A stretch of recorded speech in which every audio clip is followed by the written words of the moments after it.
ಹೋಗ್ಬೇಕು. ಯಾಕಂದರೆ ಇದ್ರ ಹಿಂದ್ಗಡೆನೇ ಒಂದು ಫಾರೆಸ್ಟ್ ಇದೆ, ತುಂಬ ತುಂಬ ದೊಡ್ಡದು ಫಾರೆಸ್ಟು. ಆ ಫಾರೆಸ್ಟ್ ಒಳಗಡೆ ಬಂದು ಸ್ವರ್ಣಮುಖಿ ಕೊಳ ಅಂತ ಹೇಳಿದೆ. ಆ ಸ್ವರ್ಣಮುಖಿ ಕೊಳ ಬಂದು ಅದಕ್ಕೊಂದು ದೊಡ್ಡ ಇತಿಹಾಸ ಇದೆ. ಬಟ್ ನಾವು ಯಾವ ದೇವಸ್ಥಾನಕ್ಕೆ ಹೋದ್ರೂ ಸರಿ, ಇಲ್ಲೊಂದು ಚಿಕ್ಕದಾಗಿ ಗಣೇಶನದು ವಿಗ್ರಹ ಇರುತ್ತೆ. ಆ ಗಣೇಶನ ವಿಗ್ರಹನ ನೋಡಿಕೊಂಡು ನಾವಲ್ಲಿ ಬೇಡ್ಕೊಂಡೆ ಮುಂದೆ ಎಲ್ಲಿ ಬೇಕು ನಾವು ಟ್ರಾವೆಲ್ ಮಾಡೋ ಥರ ಇರುತ್ತೆ. ಇಲ್ಲಂತಲ್ಲ, ಬಟ್ ನಮ್ಮ ಮನೇಲಿ ನೋಡ್ಬೋದು, ಡಿಸ್ಟಿ ವಿನಾಯಕ ಅಂತೇಳಿ ತುಂಬ ಹೆಸರಿಂದ ಕರೀತಾನೆ ಇರ್ತಾರೆ.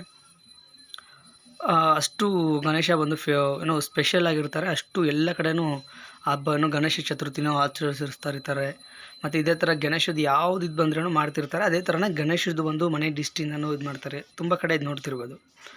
ಇಲ್ಲಿ ನೋಡಿದ್ರೆ ಅದು ದೇವಸ್ಥಾನ ಬಂದು ಎಷ್ಟು ವರ್ಷಗಳಿಂದ ಇದಾಗಿದೆ ಅಂತೇಳ್ಬಿಟ್ಟು ಒಂದು ಚಿಕ್ಕದಾಗಿ ಯಾರ್ಯಾರು ಇದರಲ್ಲಿ ದೇವರಲ್ಲಿ ವಿಗ್ರಹ ಆಗಿರೋದು ಅಂತೇಳಿ ಚಿಕ್ಕದಾಗಿ ಕೆತ್ತಿರ್ತಾರೆ.